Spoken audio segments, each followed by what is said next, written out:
going on, guys? Reaper here, Father Time, and the sleeping Robert in the back seat. And we're doing another very Reaper road trip. Currently in South Carolina, Lexington. I recently bought another 69 GTO for about 500 bucks from a buddy of mine off Facebook, big old Pontiac guy. And it's just basically a shell and a frame. There's no front clip, there's no drivetrain, there's no doors, there's no deck lid, there's pretty much no glass, there's no interior. So the plan for it basically is to do a lot of sheet metal work and kind of turn it into something. Mini Cooper. No. No, we're going to buy that. Turn it into something maybe post-apocalyptic, or kind of build a Punisher GTO or something out of it. That's going to be kind of one of my side projects and something to fool around with and get better at body work and whatnot. Okay guys, so little extra context on this project. So it's been about 7 years now since I went ahead and picked this thing up. Now, as I mentioned, I paid like $500 for it. Really couldn't pass it up at the time. Now I know a lot of guys are probably thinking, or at least back then, that $500 was probably a little too much. But at the same time, the frame itself I probably could have sold for about 500 bucks, and various bits and pieces of the car itself I could have cut up for, you know, a donor car, donor pieces, and, you know, resold, and every bit of got my money back. But my main reason for buying it was I wanted my own donor car, a vehicle that I wouldn't be worried about doing various bits and pieces of work on. I wanted something that I could easily just sit there and practice welding, fabrication, panel replacement, panel fabrication, you know, just anything and everything in the form of body work. Especially since I've got a few other vehicles and projects that definitely needed body work and definitely needed panel replacement, but they're kind of also my pride and joys. So to have something to work on and practice on and learn and teach myself, and just, like I said, not be afraid to jump in and make cuts and welds and mess up and yada yada yada, this is the perfect thing. So I've always wanted to make a 69 GTO Punisher clone, the Punisher GTO. I always thought that that flat gray and just the way that he had it decked out with the armor panels and everything in it was super cool. However, I'm also a huge fan of post-apocalyptic style muscle cars, and that's something I've always wanted to build, as a custom post-apocalyptic style muscle car, but I've always wanted to do it with a GTO. However, I never could get to that point to pull the trigger or even warrant taking a vehicle or a 69 GTO, because I am a big Pontiac guy, guys. So taking one that really was deserving of being restored and turning it into something like that, I couldn't do it. There's no way. So this project presented that perfect opportunity for me to go ahead and do that. So this is episode 1, and we will get into further details of what I've already done to this project and what the furthering future details are for this in a later episode.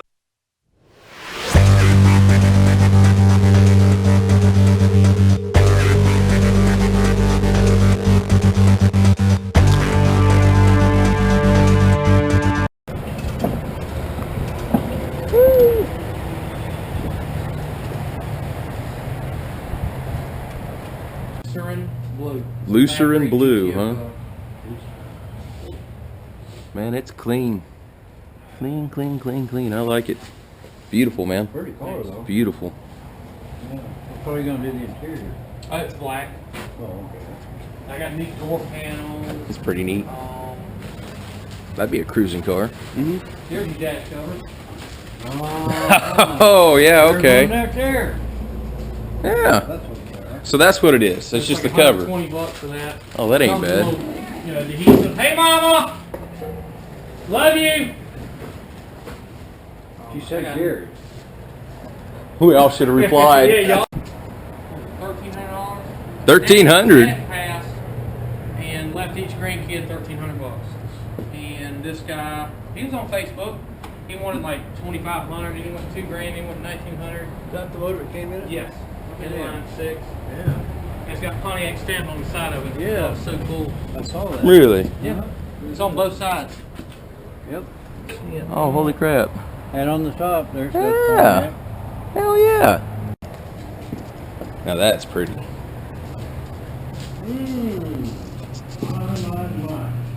That's really pretty right there.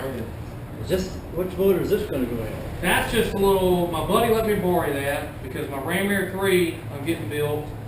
My 455 HO messed up on me again. There's my round ports.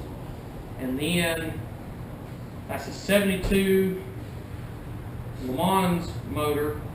And what upset me is they don't have the ear on the end. So I can't use my D4 exhaust. I had to put headers on it. That was trying to lighten up the motors. What's an ear weigh? A couple grams. So anyway, I'm getting ready to put that in today, and hopefully she'll be running until I get my Ram Air 3 built. And then I just bought that. That's a Eagle rotating assembly. He paid like $1,800 for the rotating assembly. I got aluminum heads to it. I paid like $2,300 for that.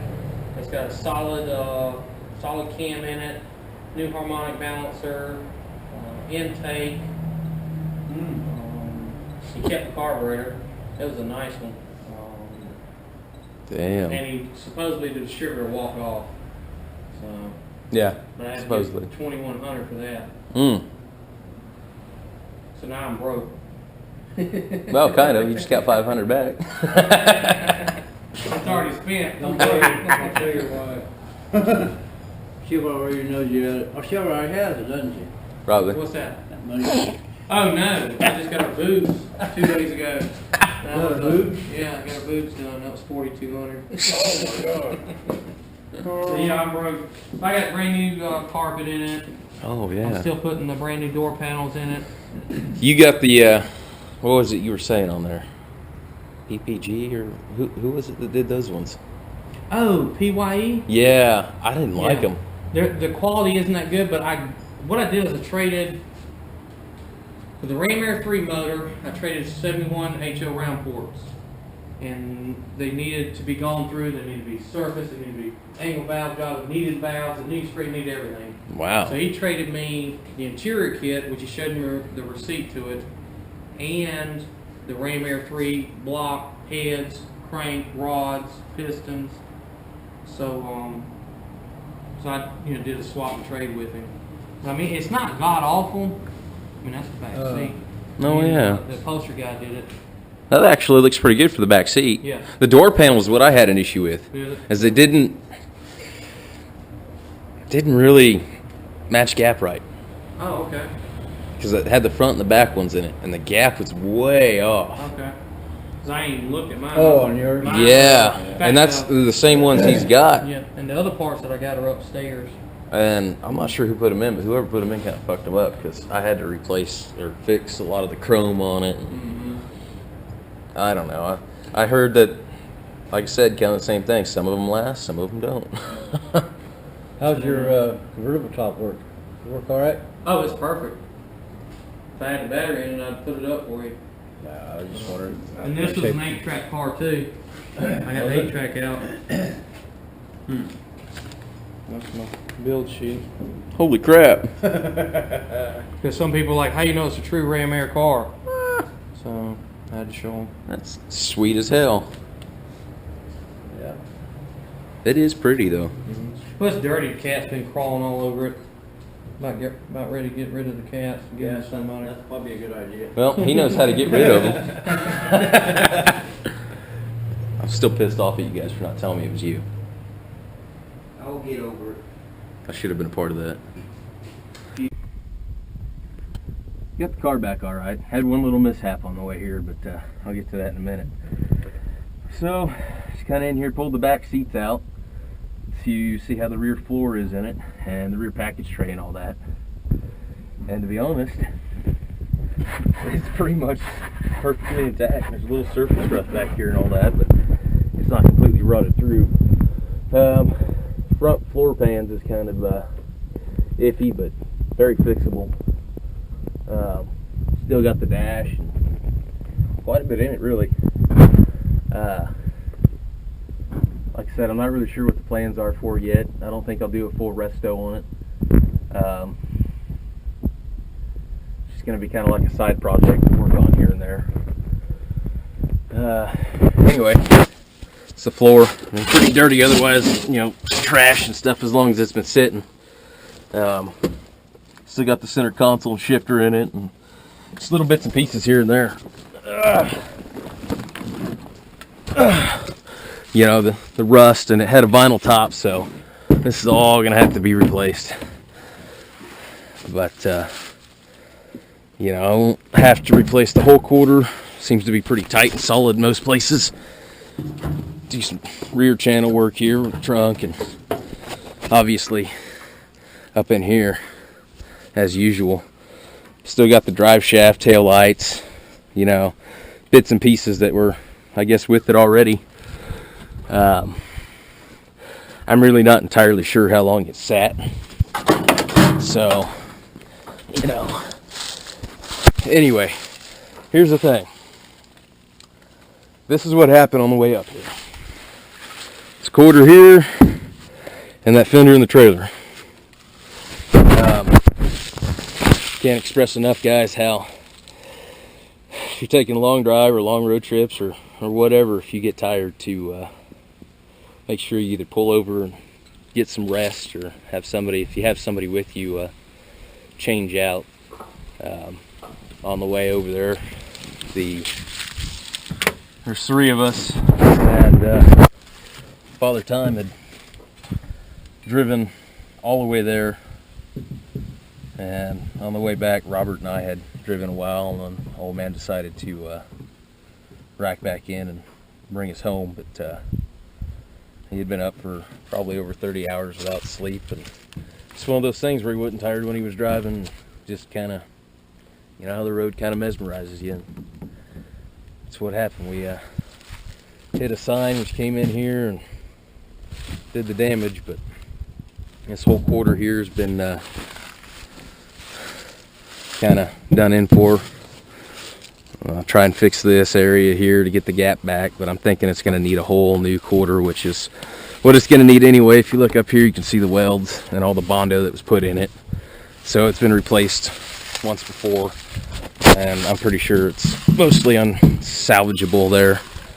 So I'll just replace it anyway. But luckily, it wasn't as bad as it could have been, and it's just a little damage here. I'll have to fix that fender on the trailer, which won't be a big deal. But for the most part, the car is in better shape than I expected. Roof's in pretty good shape, which is surprising considering, you know, it's got this dent here, and so you can see it's starting to pit out and get thin here. But I think I can kind of fix that up for what I want to do with the car. You know, usual areas that all have to be fixed. Same with over there and up here.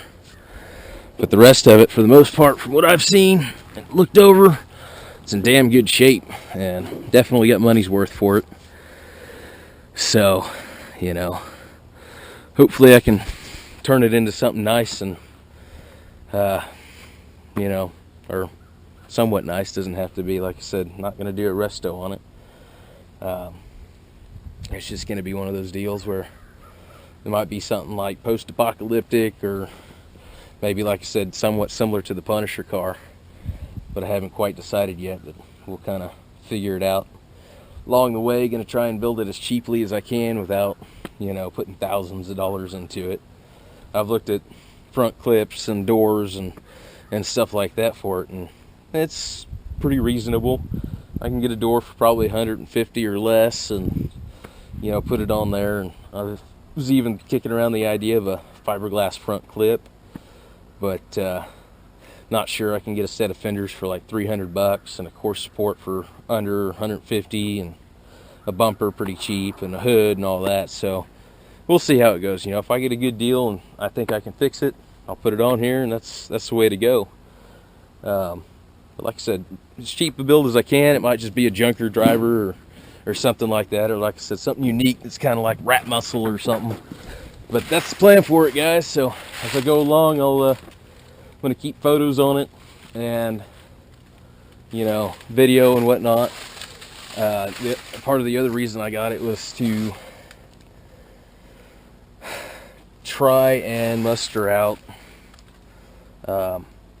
sheet metal bodywork, you know, seeing if it's something I can really do. And for only $500, it's a great place to start, you know. So it'd be something to see if it's something I'm really interested in and want to continue to do in the future and open up a shop or something, you know. So this gives me a basis to take something and see if I can put the metal back into it, and, you know, with little effort of buying all brand new panels, just do it with actual sheet metal and cut it out and weld it in and shape it and all that.